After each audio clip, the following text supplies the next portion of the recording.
क्या होता है जब विदेश जाने का सपना धोखाधड़ी के एक जाल में बदल जाता है।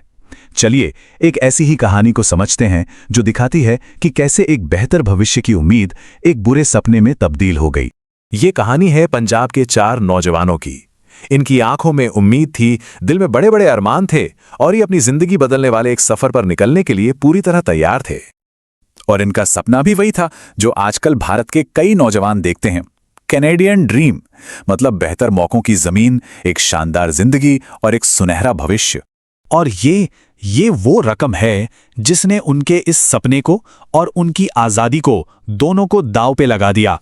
देखिए, कनाडा कई भारतीय युवाओं के लिए एक चुंबक की तरह है, लेकिन जब एक बेहतर जिंदगी की यह चाहत हद से ज्यादा बढ़ जाती है ना, तो लोग कभी-कभी बहुत खतरनाक शॉर्टकट ले लेते हैं। और बस यहीं से इस कहानी में एक खतरनाक मोड़ आता है। जालंधर के रहने वाले इन नौजवानों को पता था कि उन्हें मदद की जरूरत पड़ेगी, तो उन्होंने एक इमिग्रेशन एजेंट से संपर्क किया। उन्हें लगा कि ये वो शख्स है जो इस मुश्किल प्रोसेस में उनकी मदद करेगा, या कम से कम उन्हें ऐसा ही यकीन दिलाया गया था।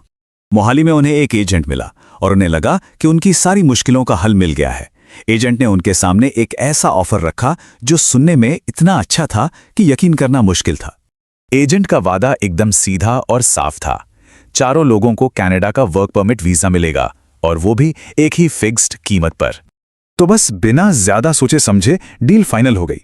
उन्होंने पूरी रकम एजेंट को सौंप दी और उनके दिल में एक अलग ही उत्साह था, क्योंकि एजेंट ने उनके सपनों को हकीकत में बदलने की तैयारी जो शुरू कर दी थी। तो आखिर इस एजेंट का प्लान था क्या? सिंपल था। एक मोटी पेमेंट लो, कुछ महीने इंतजार कराओ और फिर दिल्ली से टोरंटो की सीधी फ्लाइट। सुनने में तो सब कुछ बड़ा आसान लग रहा था, है ना? अपने टिकट हाथ में लिए ये लोग दिल्ली एयरपोर्ट पहुंचे। उन्हें लगा ये उनकी नई जिंदगी का दरवाजा है, पर उन्हें इस बात का जरा भी अंदाजा नहीं था कि उनका ये सफर शुरू होने से पहले ही खत्म होने वाला है। जैसे ही उन्होंने एयरपोर्ट में कदम रखा, एक अलग ही एक्साइटमेंट थी, लेकिन बहुत जल्द ही इस एक्साइटमेंट की जगह घबराहट ने ले ली जब इमिग्रेशन अधिकारियों ने उन्हें रोक लिया। उनकी आंखों में शक साफ दिख रहा था। तो अब सवाल ये उठता है कि आखिर अधिकारियों को शक हुआ क्यों? ऐसा क्या था उनके पास जिससे खतरे की घंटी बज गई? अधिकारियों की पहली नजर ने 2 चीजें फौरन पकड़ ली। पहली कि 4 टिकटें एक साथ एक ग्रुप की तरह बुक किए गए थे, और दूसरी कि पासपोर्ट पंजाब के अलग अलग जिलों के लोगों के थे। अधिकारियों के लिए यह कॉम्बिनेशन बिल्कुल भी नॉर्मल नहीं था, और यह कोई मामूली गलती नहीं थी। जैसे जैसे अधिकारियों ने गहराई से जांच की, एक बहुत बड़े धोखे की परतें खुलने लगी। मामला सिर्फ डॉक्यूमेंट्स के मेल न खाने का नहीं था, धोखाधड़ी इससे कहीं ज्यादा गहरी थी। और जब सच्चाई सामने आई तो वो वाकई हैरान करने वाली थी। पता चला कि एजेंट ने कनाडा में पहले से रह रहे दूसरे पंजाबियों को पैसे देकर उनके असली पासपोर्ट खरीदे थे, ताकि इस पूरे घोटाले को अंजाम दिया जा सके। सोचिए एयरपोर्ट पर क्या माहौल रहा होगा। जो सफर एक नई जिंदगी की शुरुआत होने वाला था, वो पहले एक लंबी पूछताछ में और फिर गिरफ्तारी में बदल गया।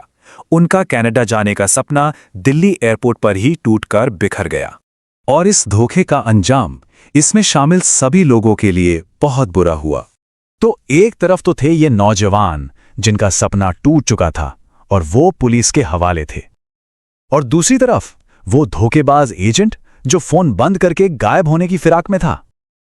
लेकिन कानून के लंबे हाथों से वो ज्यादा दिन बच नहीं पाया। तो ये पूरा मामला एक बहुत बड़ी सीख देता है, और उन सभी के लिए एक चेतावनी है जो विदेश जाने का सपना देखते हैं।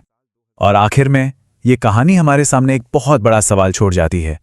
किसी सपने की आखिर क्या कीमत होती है, और क्या कोई भी सपना इतनी भारी कीमत चुकाने के लायक है?